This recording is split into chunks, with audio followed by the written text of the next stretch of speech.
या पद्धतीने एकदा भोपळ्याचे पराठे करून पहा, खूप छान लागतात. न खाणारेही आवडीने खातात. तर यासाठी मी मध्यम आकाराचा असा भोपळा घेतला. आधी तो धुवून घेतला आणि आता तो शिलून घेते. तर याचे सगळे सालं काढून घ्यायचे, साईजच्या कडा कापून घ्यायच्या आणि किसणीवर बारीक करून घ्यायचा, म्हणजे किसून घ्यायचा. तर किसणी ही जाड छिद्रायची घ्यायची नाही, बारीक छिद्रायची घ्यायची. आणि थोडंसं गाजर टाकते यात, अर्ध किंवा एक छोटंसं गाजर यात किसून टाकायचं.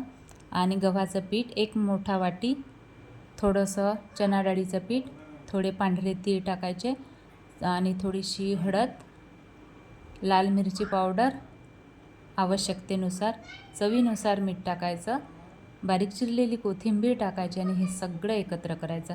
तर पाणी न टाकता हे असं एकत्र करायचं आणि तुम्हाला वाटेल तेव्हा थोडं थोडं करून आवश्यकतेनुसार यात पाणी टाकून याचा मस्तपैकी गोळा तयार करून घ्यायचा. तर यात तुम्ही या पिठात तुम्ही भिजवताना थोडंसं तेल पण ॲड करू शकता.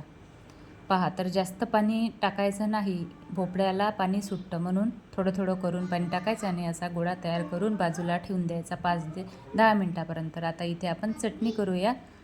धपाट्यासाठी 4-5 हिरव्या मिरच्या, थोडेसे शेंगदाणे आणि 2-3 लसणाच्या पाकळ्या अशा तेलावर भाजून घेते. खमंग भाजायच्या.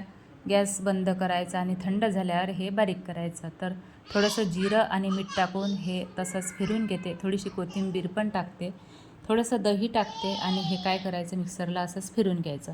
आणि नंतर यात थोडंसं पाणी ॲड करायचं आणि पुन्हा फिरून घ्यायचं. तर अशी मस्त चोपडी गिर्र चटणी तयार होते. खायला पण छान लागते. तर यापेक्षा पातळ करायची नाही, कारण ती पराठ्यासोबत खायची आहे. तर चटणी तर तयार झाली. चला बघूया, आता आपला गोळा मस्त तयार झालेला आहे. 5-10 मिनटं झाले. आता याला असं थोडंसं तेल लावून मळून घ्यायचं आणि सारख्या आकाराचे असे गोळे तयार करून घ्यायचे, जसे आपण चपातीसाठी बनवतो. आणि असे पिठामध्ये थोडेसे डीप करायचे. थोडंसं गव्हाचं पीठ लावायचं आणि हलक्या हलक्या हाताने पुरी थोडीशी लाटून घ्यायची. नंतर याला तेल लावायचं. जशा आपण चपात्या बनवतो तेलाच्या, बस तसेच करायचे. तर इथे मी गोल न करता त्रिकोणी आकारात पराठे लाटून घेतले. थोडंसं गव्हाचं पीठ घ्यायचं आणि लाटून घ्यायचं.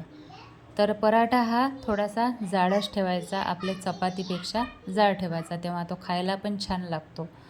तर मी इथे असा त्रिकोणी आकारात पराठा लाटते. मी पहिल्यांदाच त्रिकोणी आकारात लाटते, नाहीतर मी असे गोलच आकारात तयार करत असते. पण म्हटलं असे करून पहा.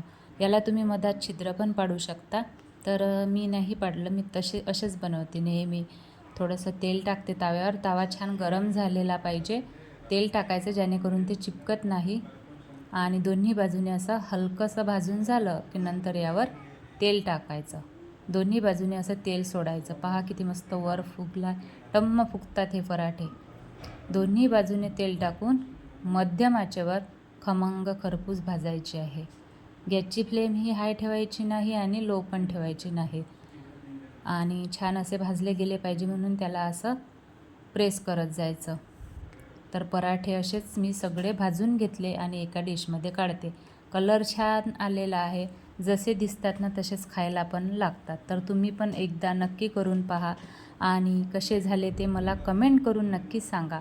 व्हिडिओ आवडल्यास एक लाईक करा, शेअर करा आणि माझ्या चॅनलला सबस्क्राईब केलं नसेल तर लगेच सबस्क्राईब करा आणि बेल आयकॉन पण दाबा.